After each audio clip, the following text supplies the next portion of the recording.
This is 9 News with Davina Smith. Good morning. The desperate search for debris from the crashed Malaysia Airlines jet has resumed in the southern Indian Ocean after a crucial 24 hours was lost during rough weather. The grieving families of all 239 people on board and indeed the world are anxiously waiting for answers to explain exactly what happened. Well, Simon Boda is at the search HQ at the Pierce RAAF base north of Perth. And Simon, precious time has been lost, but hopefully vital clues can still be found. Well, Davina, 24 hours has been lost. That bad weather yesterday really created a lot of problems, simply made it too dangerous for the planes to take off and also for HMAS Success to be in the region where they thought some debris may have been spotted. Now, it's only may have been spotted, I've got to stress that. But today, there are expected to be about 12 flights taking off, 12 planes will be taking off, both from here and also Perth International, where the Chinese Aleutians and also the US Poseidon P8 is currently at. And they'll be taking off during the day, heading out to the area where they're searching, which is about 2,500 kilometres from Perth. HMAS Success, I've been told, is back in the zone and it is still looking for that debris that was spotted the other day, which was described as either a grey or green circular object or a rectangle orange object. Now, if they can find those and they can prove that they're from the MH370, well, that's obviously got to be a big breakthrough. But as Tony Abbott told the Today Show earlier on today, Australia is throwing everything it has at this search.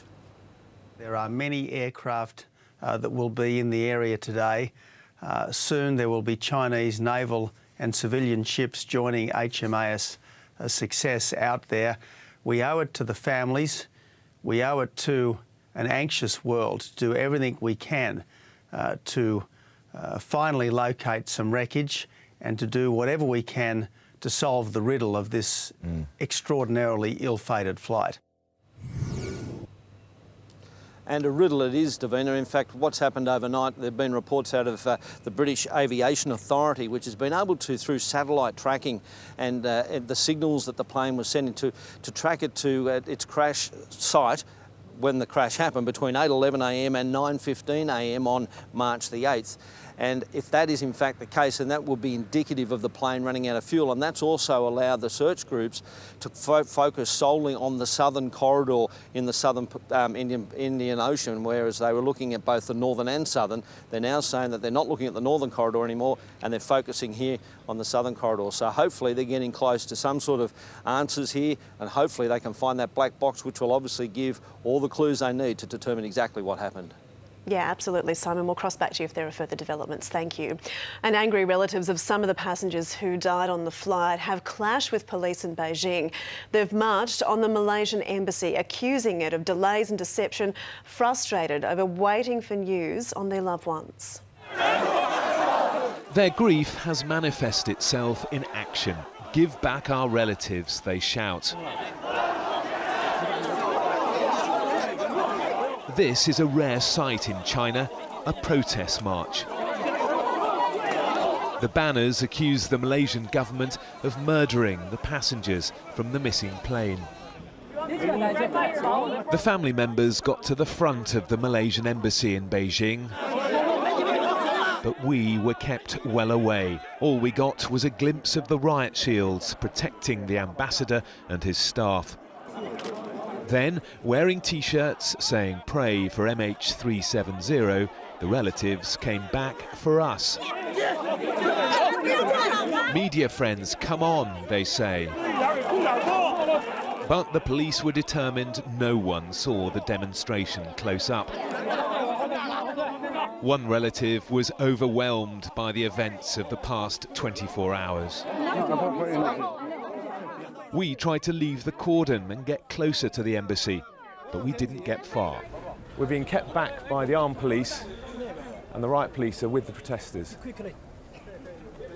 What makes this so extraordinary is that these sort of protests simply aren't allowed in China. The armed police are keeping us from going down to the embassy, while the protesters are surrounded by riot police. Inside. Promised a meeting with the ambassador, the relatives left peacefully on buses, but still believing Malaysia is hiding information. I just want the truth come out with evidence.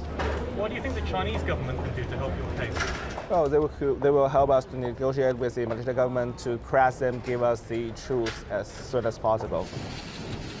In Kuala Lumpur, it was journalists who were demanding answers from the Malaysian Transport Minister.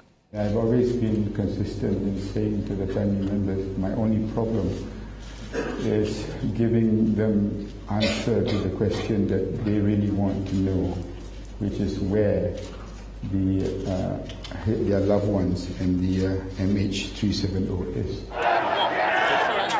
3 weeks ago, these Chinese citizens were going about their everyday lives. Now they are grieving, protesting and accusing. The Prime Minister has led solemn condolences in federal parliament for the families of the missing Malaysia Airlines passengers. Tony Abbott's tribute took place as the search for MH370 resumed off the coast of WA. Simon Boda has the latest. I would ask the House to stand as a mark of respect. A pause in Parliament today, watched on by relatives of missing passengers. 4 Australian families have an ache in their heart. Nothing we say or do can take that ache away. Tony Abbott had earlier met the families and renewed his pledge to help them. Australia will do all it can to recover what we can from the southern Indian Ocean. The planes are back in action and heading out to sea. After a day of delay, this US Navy Poseidon now ready to resume duties.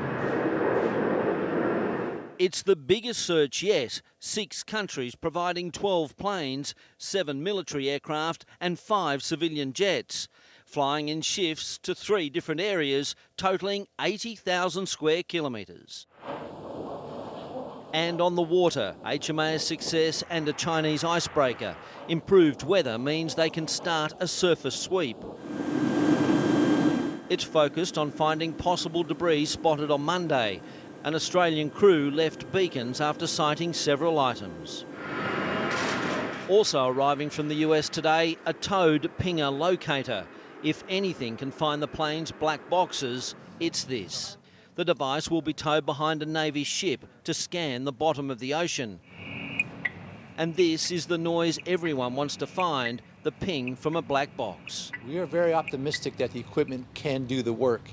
It just depends on how much time we have to do it. But there are warnings today's search may be short-lived. This is only going to be a narrow window of opportunity by the looks of things because another weather system is moving in for Thursday. Another blow for those desperate for news.